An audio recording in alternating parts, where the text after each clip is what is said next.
Happy Valentine's Day, everybody. It's the season of love, and no one can tell you about love and lovey movies better than the Cinefanatics. These two guys. Okay. I'm Chris Adams. I'm Robert Adams. And you're stuck with us for the next hour. I'm Robert Dr. Adams. Robert Dr. Love Adams. I don't know why. You're stuck with us. You are stuck with us. You clicked on this video and or the audio version of the podcast. Therefore, you have committed to the next hour of your life being dedicated to listening to us babble on about rom-coms. My ex-girlfriends are going to hear or watch this and be like, why did he call himself Dr. Love? No. Your ex-girlfriends are not going to watch this. Okay. Probably. Anyway, what's up, guys? Welcome to the Cinefanatics podcast. We've already done the intro about who we are, if you don't know who we are already. Sad and lonely. Correct. Well, I'm mild, not necessarily sad. I want to know what love is. That would be nice. Yeah. Anyways, so we're going to talk about rom-coms because there's no other better expert at talking about rom-coms than us. Just have to spike the mic with that, huh? I don't think that'll spike. We'll see. Yeah. The general theme here is rom-coms. Rom-coms as a whole. We did this kind of a situation before when Knives Out came out. We did a whole podcast around talking about like the whodunits, the mystery films. Mm-hmm. Well, Valentine's Day is here, and what better subject to talk about than movies that feature the romantic side of life? The romantic spice of life. But also give you a little ha-has and hardy-hars in the process. Yeah, because, like, for the most part, I don't know. So I would say right off the bat, well, I would say neither one of us are Maybe really... not that right off the bat. Neither one of us are really big on the rom-com genre. You are more than me. I love love, and I love to love. Yeah. Laugh at it. Like, we're doing a marquee ranking rom-com movies, and there's probably about at least half of the movies on there that I'm needing to catch up on. A lot of them are, like, movies that you've told me, like, dude, you need to watch this. You're going to love this movie. And there's one in particular so far I have watched. I'm like, why have I not seen this before already? This is such a good movie. I know my stuff. Yeah. There's definitely, like... I feel like rom-coms are good as far as just being able to open up and story tell. Just with your characters, your story, your acting, your lines, your script. All of that is what is very much needed. Unlike, say, again, comparing to the Marvel Cinematic Universe that has a lot of bang, bang, pow, pow in it. There's not much else there. Yeah. It's just a spectacle for the eyes, while this is more of a story for the heart. I have no idea what the hell I'm talking about. Whereas a rom-com is a spectacle for the... Anyway, for something or another. something else. Again, you're stuck with us for an hour, guys. So... They could turn it off. No. Please don't. Don't give them that option. Don't give them that option. Your computer doesn't work. Yeah. So, yeah, here's the thing, though. The rom-com genre, it's a genre that is very light, easy, digestible. Mm-hmm. You know, of course, unless, like, you have had personal experiences in your life where a showcasing of love just kind of turns you off for some reason, which I think those people do exist, and it's fine. But for the most part, the rest of us can watch a rom-com and be like, yeah, this feels good. It's a good feeling movie. And I think that's what touches on probably the reason why I'm not so big into rom-coms. I'm not an emotional type of person. When, like, I've worked customer service. I still technically work customer service in my real life. I don't do this full time yet. Please subscribe. When talking to customers and hearing them call and, like, they're upset about an issue You're or like, whatever. You sound like you need to watch a rom-com. Well, besides that, yeah, they call in and they're upset and like, I can't believe your customer service person did blah blah blah blah blah, and I'm like, okay, here's how we resolve this problem. And I've always had, like, my supervisors, managers, I was like, you need to address their emotions first. You need to, I apologize you feel this way. I understand. Like, no, that's not me. I'm not an emotional person like that. So therefore, that would be a reason why maybe I don't connect to rom-coms that much, because I'm not that emotional. I like getting straight to the facts of the issue and problem. Men crying is a sign of beta maleness. Yeah, apparently. The views expressed in that joke do not actually equal the views of this particular podcast. Or any regular, normal thinking human being on the face of this planet. God dang. Yeah. It's funny. It's funny because, like, as humans, expressing emotions is a very vulnerable state, and sometimes, the rom-com is, the romance is. What are you trying to say? You're never vulnerable. The okay. Romance. Just one clarification. Side of things is the it's the easiest way to kind of dig at those emotions. That and death, love and death. Love and death are the two things that hit the emotions the most. I think. Because everybody goes through those two in their life in some form or fashion. Well, everybody definitely goes through death. Yeah. Most people go through love. In some form. Some form or fashion. Whether it's like love for your family members. Friends. Ooh, love for the chili dog you had last night. Or love for... I tell you, never before podcast. Never before podcast day. Do not do chili dog. Or love for, like, the girl next door as you were growing up. Or someone that you actually did fall in love with and it just didn't work out for whatever reason. Stuff like that. Yeah. So these movies hit us at a very relatable place. Even if we don't necessarily find ourselves in the kinds of relationships showcased. Mm-hmm. They hit us in a very that and laughter. I mean, laughter is another common human thing that, like, transcends beyond cultures. Because if you're not laughing, you're crying. Yes, it's kind of a weird anecdote, but when I mean, it does actually make laughing. sense in some cases. There are times, like, especially for me, again, world laughs with you. I am more introverted. I know you can't tell, like, from their channel or anything, but I'm more of an introverted person. Yes, I can. Well, you can. You live with me, and you're my brother, jackass. That if I'm in any kind of a weird, awkward situation, whether it was, like, in school or, like, even now in an adult work life, every situation you find yourself in, pretty much, I'm always, like, trying to get out of it or get through it with humor. I'm the type of person where, like, someone's going to look at me like, do you find this funny? I'm like, no, but if you're not laughing, you're crying, and I don't want to sit here and cry over some stupid situation. Because you don't know how to, your tear ducts don't work. Well, yeah, they do work, but... Right. I saw Homeward Bound when I was a kid. They do work. Get 'em. Yeah, so that being said, as a genre, while it may not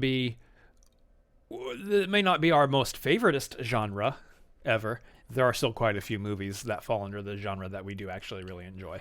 I always thought, like, one of my favorites to always, like, brag about. Well, I don't even know if I brag about it, but it just sounds kind of weird and awkward. I was like, yeah, the best rom-com for guys is Jerry Maguire. Because it deals with romance, comedy, and sports. There's a sports element in there that gets the guys involved. Is that fully a rom-com, or is that like a drama rom with some sprinkled humor in there? Like most movies have sprinkled humor. I would call it a rom-com-ish, because there's a part where Cuba Gooding Jr. is asking Tom Cruise, like, did you shoplift the pootie? And that was always, like, one of my favorite lines, like, did you shoplift? I did not shoplift the pootie. You don't remember that? Can we say that on this podcast? Pootie, I guess. But I mean, I always love that line because, first of all, the word pootie is just funny. You're like, stop saying that word, please. It's just a funny sounding word, and the way that Cuba Gooding Jr. delivers it in that movie, it's so, like, super serious, while at the same time it's like bro talk, guy to guy. Sure. And I always thought that was funny. But I mean, also because the music in that is great. Bruce Springsteen, Secret Garden, great, fantastic song. I know a lot of people would say, like, the romance between Tom Cruise and Renee Zellweger is kind of eh. Oh, you had me at hello. Yeah. Shut up. Just shut up. But yeah, I feel it's a very entertaining movie. And then especially, not to really, like, spoiler or anything, but the stuff that happens How dare you spoil Jerry Maguire. But the stuff that happens to Cuba Gooding Jr.'s Rod Tidwell at the end, that brings a tear to your eye. And it doesn't even have anything to do with the actual romance of the movie. Right. So, yeah, like, that's always been what I would say. That's the rom-com You're for about guys. to make me freak out like we had some kind of glaring omission on our marquee list. Oh, no. There's a reason I hadn't fought for putting Jerry Maguire on there. I trust you would have remembered that movie. Mm-hmm. Yeah, Jerry Maguire, great example. I mean, there's been some good ones. Like, also, like, one of the ones that, I feel like our parents watched all the time and that kind of rubbed off on me was You've Got Mail. Oh, both of us. Yeah. We both have a healthy appreciation for that movie. It is a good movie. I think so here's the thing. I think there's actually a couple kings and queens of the rom-com genre. Yeah. Go back real quick with the You've Got Mail. Did you see the original? Shop Around the Corner? I haven't watched that yet. I actually do need to watch that. I believe I do too. Yeah. Yeah, I need to check that one out still. But yeah, Tom Hanks, one of the kings of the rom-com. He's just a king in general, let's be honest. Tom Hanks is father. Yeah, I mean... And when I say father, I mean legitimately he's America's dad. He's daddy. No, not daddy. America's dad. Oh, okay. He's actually father. Yeah, he's done a lot of good rom-coms, like Sleepless in Seattle, Bachelor Party. Those are all... Did you just say Sleep Piss? Sleepless in Seattle. Okay. I mean, technically, Joe versus a Volcano could also be a rom-com. Well, because it also had Meg Ryan in That's the thing. Meg Ryan's one of the queens. Harry Met Sally. Yeah. Literally any rom-com with Tom Hanks in it. Yeah, pretty much. But then, of course, you've also got Julia Roberts, Hugh Grant, Richard Gere. Yeah, a lot of them have popped up in multiple. J-Lo? J-Lo counts. I'm trying to think of like more than one that she's been in. I know she's been in more than one. Wedding Planner. Made in Manhattan. Made in Manhattan. Yeah, okay. Enough? No. No. Why? No. That's not a rom-com. It is a good movie, though. Yes. Yeah, I like Enough. That was like, that's one of those like seriously underrated movies, but that's enough about talking about Enough. That's not a rom-com. That was a dumb joke. Your mom's a dumb joke. Wait, never mind. That doesn't work. Who allowed you on the internet? You? True. This is your idea. So yeah, we talk about like these couples. I mean, like Tom Hanks, Meg Ryan. We know that they are like a dynamic couple. They've got the chemistry. Mm-hmm. They've had it for multiple movies. In fact, I'm surprised we haven't seen another Tom Hanks, Meg Ryan movie lately at all. They're all primarily kept to like the 90s. They'll do another one where they're like, what's the word? Octogenarian? I can't say it. Wow. When they're older. Sure. When they're senior citizens. So they'll do an As Good as It Gets, or not as good as it gets, but Something's Got to Give. Yeah. The other Jack Nicholson movie. Something like that, yeah. I'm willing to bet they'll do that again, and that would actually probably be pretty interesting to watch. Yeah. Here's the thing, like specifically like with pairs like that, Meg Ryan, Tom Hanks, you could do Julia Roberts, Richard Gere. These pairs that worked very well in one movie to begin with, and so therefore they've made multiple rom-coms. Do you ever find it weird that like, oh, here's Tom Hanks and Meg Ryan falling in love again? Like, you're watching the same movie, essentially. You're like, yep, all over again. Now they have to find each other, each other, fall in love. There's got to be a conflict. They're going to get resolved, and they're going to fall in love by the end. Basically. Unless this is La La Land. Ooh, spoilers. Yeah. But specifically, like, You've Got Mail, though. I love that movie because the way the dynamic is, and this might also be present in Shop Around the Corner. In fact, pretty sure it is. The dynamic between them is the big business guy who's essentially pushing out the smaller business. Yes. And yet somehow these star-crossed lovers still find their way to each other. Yeah, I mean, essentially, it is like kind of like a Romeo and Juliet type of thing. They're competing. They're at war. Effectively. Go to the mattresses. Capitalism. Yeah, like they are at war. So I mean, it very much like the Capulet Montague battle in Romeo and Juliet. So yeah, I know Shakespeare. But yeah, it's very similar to that, and I think like a lot of rom-coms actually have some kind of form of that. That's your central conflict in like all of these. There's a hump they've got to get over. Word choice aside, you know what I mean. Like for example, I just watched Notting Hill. Mm-hmm. That movie is about a lonely bachelor who runs a bookstore. They all have bookstores in them. Yeah, they all involve bookstores in some form. And then Julia Roberts is basically herself. She's an A-list actress who just happens to stumble into his bookstore. And the conflict they got to get over is the fact that she's a high-profile celebrity, and neither one of them know how to really engage in a relationship with that being a thing. Yeah, I don't know how to engage a high A-list celebrity. and I don't know how to be a normal person with a normal person. Which that one I really like that just because he's in the conflict of I don't know how to, like, when we're out and about, how do I react? How do I be around you? And from her point of view, this is just her job. She's just a normal person. It just so happens to be people follow her, like paparazzi follow her because they know who of her she job. is. Yeah. Otherwise, the entire movie, she's acting like just any other person off the street. Like, hey, nice to meet you. Yeah. Like, but you're. Yes, I am. Yes, I am. We know. Yes, I am. Move on. Yeah, basically. And I like that kind of a dynamic in that as well. That's what makes that movie good. Yeah. I think that's the biggest thing. I mean, so we talk about these Julia Roberts, Hugh Grant. Again, these are two like queen and king of rom-com. Like, Hugh Grant's been in multiple rom-coms. There was a period of time there where I actually thought Hugh Grant didn't do anything but rom-coms. Pretty much like around 9 months. Yeah, and then I saw him in The Gentleman, and I was like, oh, he does do movies other than rom-coms. Okay. Yeah. But so we talk about these kings and queens of rom-com, and the reason we bring them up is because a rom-com is only as good as the chemistry of the two leads. Mm-hmm. And we have like a set grouping of actors that we just know are going to hit it out of the park every time. That's what sells the movie is this chemistry between your two leads. So that's that's what you go for pretty much. I'm trying to think of one where, like, in theory, the idea of the movie sounded fantastic, but when watching, you're like, these two really just do not mesh as far as the actors themselves. And whether it is actually the actor themselves or it may just be the story, the lines, the emotions that they're trying to deliver, those are not what's meshing. So therefore, we as the audience are just like, yeah, these two actors don't work well together. I would say The Proposal is fine. Proposal was Sandra good. Bullock and Ryan Reynolds don't really pop off in my opinion. No, but the story carried it.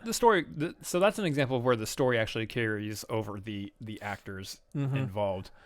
Yeah, it was fine. It was fine enough. I know as soon as we're done recording this, I'm going to think of one. I'm like, that's it. Yeah. And then I'll probably mention it on the marquee. Well, I don't know, like, too many of the movies on the marquee that really do have, like, that kind of a... No, I think primarily all the movies that we have that we're ranking on the marquee this Friday. You should tune in. It's happening this Friday. Live. So be there live. I don't know of too many movies 7:30 Pacific, 10:30 Eastern. that we didn't put any, like, where there's just bad chemistry between them. Yeah. I mean, even I would say, like, so I just watched Something's Gotta Give with Jack Nicholson and Diane Keaton. And for the most part, I think they have chemistry. I thought that movie was very okay. It was just this I guess that's an example of the story was just fine to me. Mm-hmm. But yeah, the chemistry there was okay. Jack Nicholson was basically playing himself. So as far as I know about Jack Nicholson anyway. He wasn't at any Lakers games, but yeah, what have you. So I don't know. Yeah, I don't think we really have any movies on the list that feature, non-dynamic couples. Which is going to be fun because we're going to try to see what movie would go in F tier, and it's all movies that generally everyone like really likes. For the most part, there's a couple of them that we definitely have on there that's not great. But so I was trying to look up. I don't know if you've done this, looked at it, but I was trying to look up on Letterboxd just because, again, I'm not that. Rom-coms is not my go-to. Mm-hmm. Obviously, people who know me, my go-to horror. So when I'm sitting down at night, I'm like, what movie do I want to watch? I'm usually quick to go pull up like Shudder, Tubi, Amazon, HBO, all the streamers, and just go straight to like the horror genre and see what's available there, and I choose that. So I'm not quick to just open up rom-com and be like, hey, what rom-com's available? So I had to pull up, I'm looking up my Letterboxd at my, like, movies that I've watched and what I've rated high as far as, like, romantic comedy. and it says that my favorite romantic comedy, even though I really like Jerry Maguire, it actually was saying that my highest rated romantic comedy was Princess Bride, which technically is a romantic comedy-ish. It's more of a comedy. It's not traditional. It is definitely more comedy, and there's definitely the fantasy element to it. Yeah, but I love that movie. There's romance involved, and it's comedic, so there you go. I feel like kind of like Fred Savage in that movie. Like, is this a kissing book? Like, is this a kissing movie? Well, yes, there's some in there. But yeah, like it's rating Princess Bride is probably like my highest rated rom-com on here. Followed by like The Big Sick. Big Sick is really good. Big Sick is good. So I remember when Big Sick came out, both of us went to go see that in the theater, and that was one of those, I think, if I remember correctly, when did that come out? That was like 2017. Yeah. That when we left the theater, like both of us were already like, yeah, that's our favorite movie this year. That's going to be up there. Get Out was the same year, so that it had some healthy competition from that. Yeah.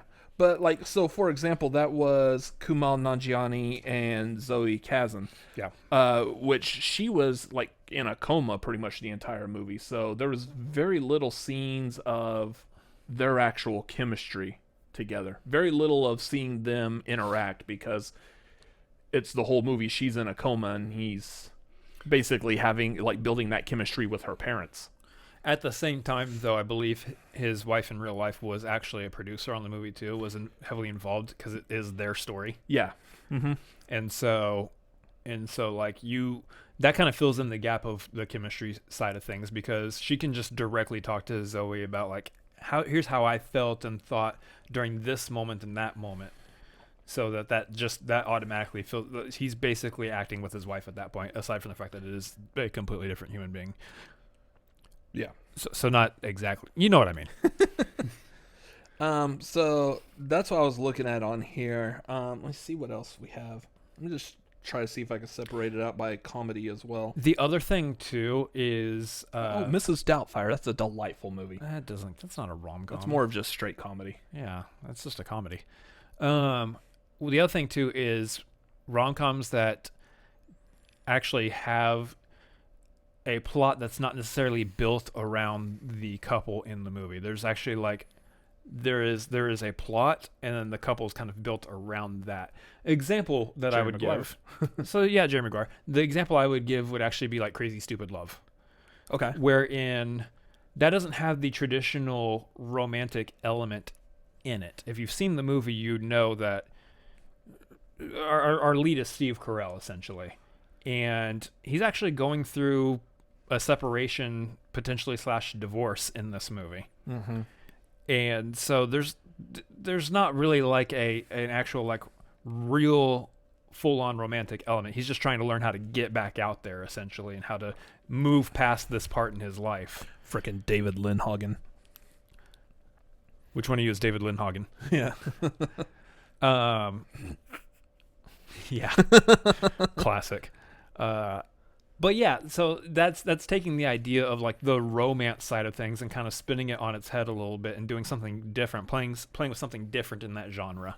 And that's I think that's why it's one of my favorite rom-coms, is because it leads story first in a way that isn't true to like most rom-coms. Mm-hmm. Hitch.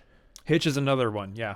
Because while there's romance in the fact that he's a date doctor, mm-hmm. basically, and the stuff that's kind of iffy about that movie, all that aside, just taking the movie just straight at face value, there are guys out there that have, I would say it's probably like social issues, like me, for example.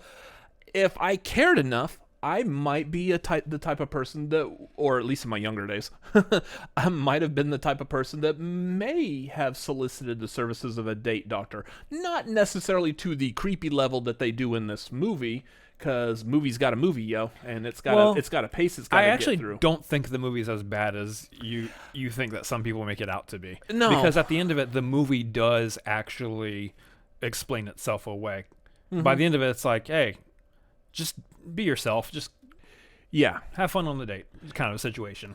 Yeah, within that movie, basically all he's doing is just helping the guy that's hiring him build up that confidence and just like maybe create that swagger just enough to make sure that they're at least getting the attention of the person they're wanting to woo.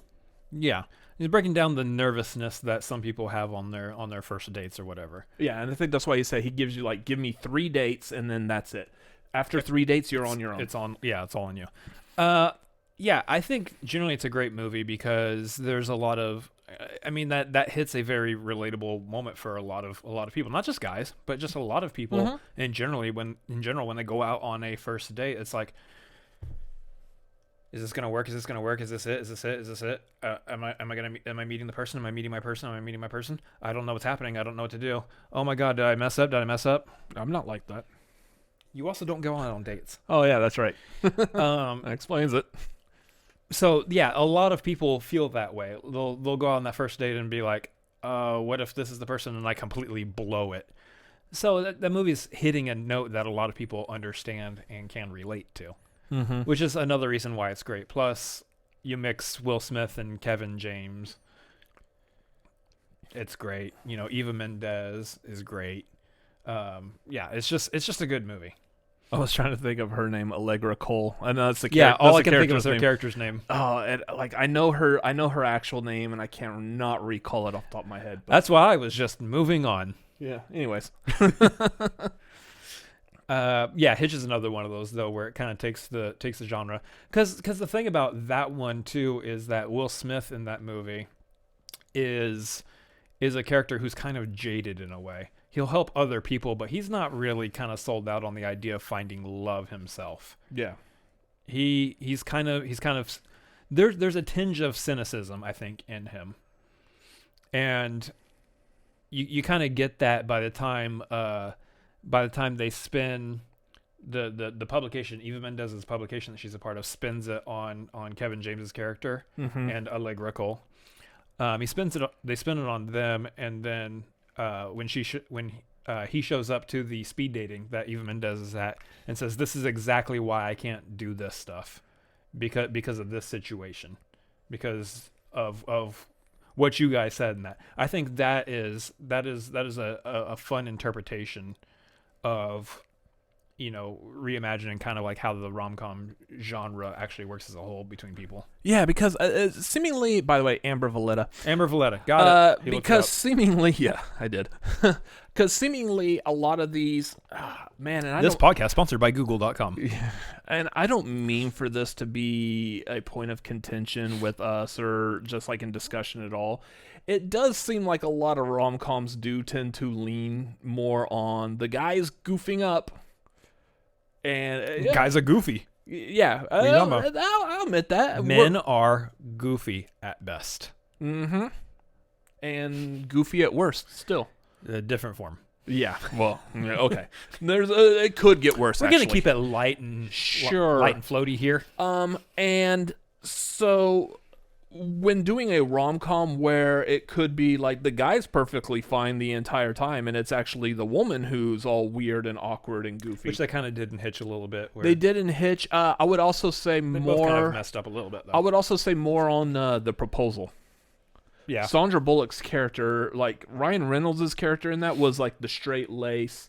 Yes, he was the underling in the work relationship that they had, which inappropriate, but whatever. That's a different level. He was the underling, but he was still like the straight person in it. And it was Sandra Bullock that was fumbling and needing to learn how to grasp what's happening around her. Yeah. Come to terms with it and then move on and fall in love. And like it made for a really, really interesting dynamic in that, because I think that's one of the standouts of that is you just don't see that too often in movies. Right. I'll go back to Jerry Maguire. It was Tom Cruise's character that was fumbling around the whole time throughout that whole movie. You've Got Mail. That one, so You've Got Mail's interesting in that because it was both of them fumbling around at any given point. It just really depends on the dynamic of what's going on in their relationship as far as warring bookstores. It's also interesting in that when Tom Hanks's character is the one, Joe Fox, Fox. when he finds out that she's the one that he's writing to. She's the one he's been writing to the entire time. Yeah, and then you have that power dynamic switches. He's the one who's now in control of everything because he knows what's going on. Which maybe doesn't age well itself either, but he was seemingly still a gentleman about it. Like you would hope so. Any other guy in that situation could have just manipulated the hell out of that relationship, and he didn't. Yeah. Another movie that I think plays a different way off of the rom-com genre that we have on our list that I really wanted to bring up because it's one of my favorite comedies is I Love You, Man. Yes. And the reason I say it plays off of the rom-com genre is because this isn't a traditional romance between, obviously, like, we don't have a whole lot of like mainstream like queer love stories or anything, but in this case we're talking about the usual male-female dynamic in most rom-coms. This doesn't have that. I mean, there is that between him and his fiance in the movie, but it doesn't fall into a standard. Well, yeah, because that one is more of the guy love. It's more of the bro love of friendship. Yeah, which is still within the genre the way it presents itself, but it's still very different in that they still kind of do like a courtship period between the two of them, even though they're just friends. He's trying to court him into being his best man rather than necessarily fall in love with me. It also falls, like, just as a side note real quick, it also falls into a category of rom-coms that have come out at least since like the mid 2000s, where the romance it is there, but it's definitely pushed aside, and the movie leans more in comedy. Right. You don't have your traditional romantic comedies that we've grown up with, like Sleepless in Seattle, When Harry Met Sally, My Best Friend's Wedding, Runaway Bride, all of those that have a very picturesque like cover. Typically, the cover poster is the two people staring at each other in a profile. Look, Sleepless in Seattle, When Harry Met Sally, they're both sitting there just staring at each other. Yeah. Or it's like their floating heads amongst the clouds and stuff. You don't have that. I Love You, Man fits into a genre of 40-Year-Old Virgin, Knocked Up, pretty much anything Judd Apatow has done in like the past 20 years almost. It falls into more of like a bro rom-com. There's still romance there. Bros are still getting love, but it's the rom-com that the boys feel comfortable going to. But it's a rom-com that we're also talking very crassly about sex, or boobs feel like bags of sand or something like that. Really just went specific on that. Yeah. But I mean, it's that kind of a genre, which I like that because that is going to open it more to people who may not watch for just a simple romance. I would also say you could, speaking of Judd Apatow, you could also throw Bridesmaids in there, which Bridesmaids I feel like is more of the rom-com of that, like a bro rom-com for women. Right. Like that's all the sisters right there, and I think that was it was produced or written by Apatow, done by Paul Feig, I think. Yeah, who also did the Ghostbusters with all the women. So Paul Feig is very women forward with his takes on these movies. Yeah, so like I Love You, Man. I really enjoy that because of that aspect, because it's got something that I guess I as a male relate to more, which is the bro aspect, the male friendship side of things. Yeah. Well, because like even us right now, if you or I were to get married like tomorrow, who's going to be your best man besides probably us? This is not a conversation I want to have on the podcast. On the podcast. Let's get personal with this. Who's going to be your best man? You let me know. I'm going to go downtown and pay someone $20. He won't even hire your brother. Jackass. But yeah, it is a romance. There's a bromance in there. Yeah. I'm going to quote the song from Scrubs, Guy Love, between JD and Turk. That's exactly what it is. By the way, we quote a lot of Scrubs here. Both of us absolutely love that show. So, another movie we got on the list, and I think this was like one of the first movies I ever heard of that kind of that pushed forward the idea that this is the rom-com you bring your boyfriend to. This is the rom-com that a guy can really be into, and it's that How to Lose a Guy in 10 Days. That's a weird title to a movie that you would take your boyfriend to. It's all about. Are you sending me signals? Again, it's all about the story. Mm-hmm. It's another situation where there's like a fun story, a fun dynamic presented, wherein both characters have to try to figure out how to ditch the other while they're actually falling in love with each other in a period of time, but then they actually just fall in love with each other. That's Matthew McConaughey, who's also like a rom-com. Him and Kate Hudson. I feel like I guess Matthew McConaughey would count because he's been in multiple rom-coms, but I kind of feel like the quality of most of those rom-coms aren't as high. Like, I don't know. I never saw Failure to Launch or Made in Manhattan. He was in Made in Manhattan. Okay, so yeah.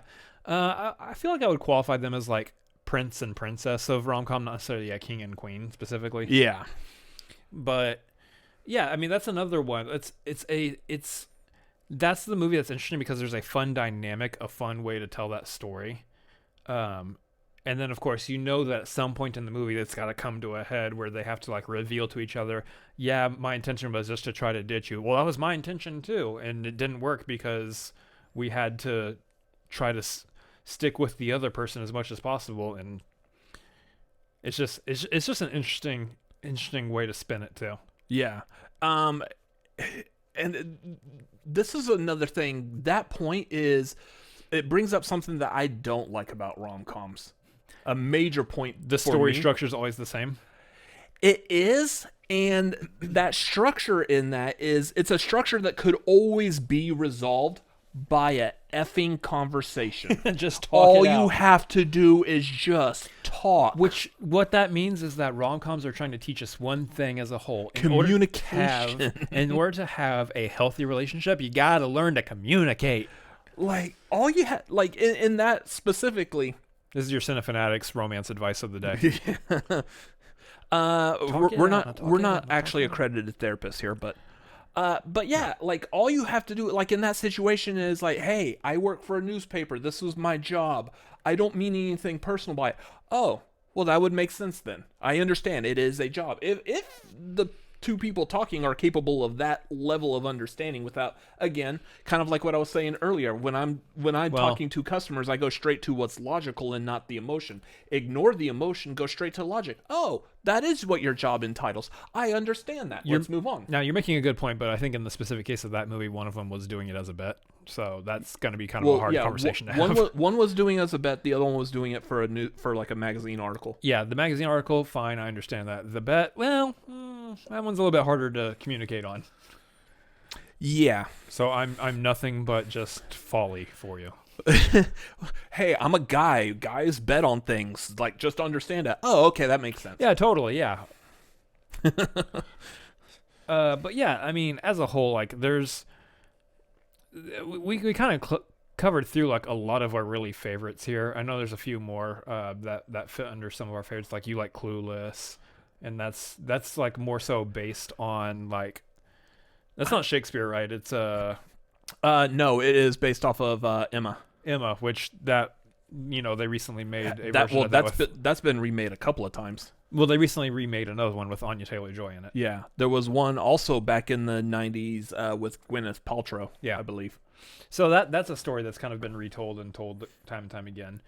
But I didn't like, when I saw Clueless, when I first saw Clueless, it came out like in 95, I believe. Mm-hmm. I didn't think of it as a rom-com. I just thought of it like, to me at that age that I was, it felt more like in the genre of like a coming of age type of movie. Teen movie, yeah. It felt closer to, like, say, Dazed and Confused than it did a rom-com. I get that completely. But yeah, so like it's funny because that's Paul Rudd never ages. No, he's maybe gained like maybe a wrinkle or two underneath between his eyes. Clueless and I Love You, Man. He looks exactly the same. He's gained like a couple wrinkles under his eyes, but for the most part, smooth sailing. Kang's gonna fix that here in a couple of weeks, or actually this week by the time this comes out. Yeah. So the other thing is like I like these modern takes on like classic romantic stories. You got like the Emma side of things, but also we have Roxanne, which is another one of our favorites because our parents plus we I think it's because of our parents that we first gained a healthy enjoyment of Steve Martin and his comedy. Mm-hmm. Then we just learned to love it in general on our own. Now I'm sitting here on my own without being prompted to watch Only Murders in the Building on Hulu whenever it pops up. If you haven't seen it, you should definitely watch it. It's fantastic. Oh, I think I'll do that then. Yes. Good recommendation. But Steve Martin is one of those that is he's just a classic comedian, and we just love everything he does. But Roxanne is another one of those movies where it kind of takes a classic story, the Cyrano de Bergerac story, and puts a modern, or at least modern-esque, as modern as the 80s were. Given how old that movie is now, a modern-esque spin on that tale. Like they actually, in the original Cyrano de Bergerac, there's the whole part where he's trying to woo the girl, and the guy's hiding in the bush behind him, whispering what to say. While this movie kind of updates it with like the whole earpiece thing. But it's like the same thing too. Like Emma had the remake, or essentially with Anya Taylor-Joy. There was a new Cyrano that came out with Peter Dinklage, which I still haven't seen, but still kind of really want to see. Because isn't it a musical? I think it was. Interesting. Yeah. It was an interesting take because like I'm sitting there going, this makes sense. This is a unique, different way of taking that same story, because the Cyrano de Bergerac story, he just has like a really long nose. Yeah. Whereas Peter Dinklage is a smaller person. Yeah. So they kind of did a different spin on it.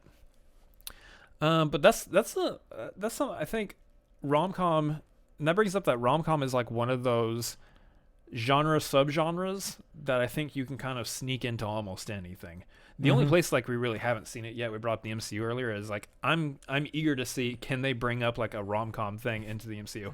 I guess now that I say it out loud, they kind of played around with it a little bit in Thor: Love and Thunder.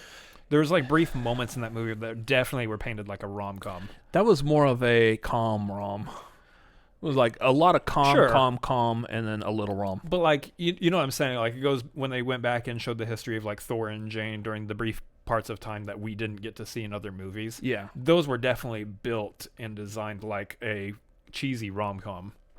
Yeah. I do like the chemistry between Chris Hemsworth and Jane Foster. That one thing I will definitely say is a positive for Love and Thunder is when they got the two of them back together on screen, it felt so natural. Like they just fell right back into how they were. They definitely had in better, the previous Thor movies. They definitely had better chemistry in that than they did in the previous Thor movies, for sure.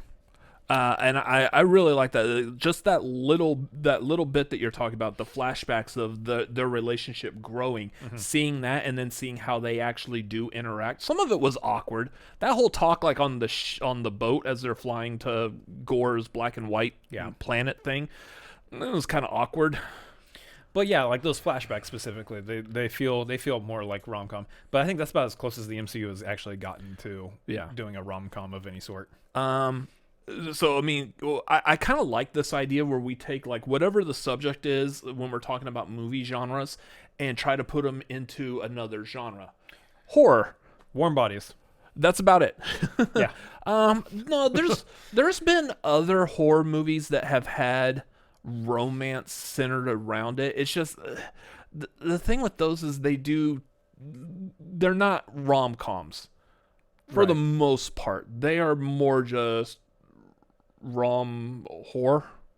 That's probably not a good term for it. Well, the thing with Warm Bodies is it kind of plays up the same thing I was talking about earlier with Roxanne and Clueless, is it's still like a Romeo and Juliet story. Yeah. Yeah, regular girl and zombie boy. Yeah. Warring factions, essentially. Yeah. And yeah, just the horror is the fact that he happens to be a zombie. There's zombies in this world. Yet the zombies are capable, or in some extent, of being able to communicate and still having emotions. They have a level of intelligence that most zombies don't have in most zombie stories. Correct. Yeah. And yeah, that's what makes that interesting. I mean, of course, there's other. You could like theoretically say like Dracula is a classic romantic tale. In some weird Hot Topic type of fashion.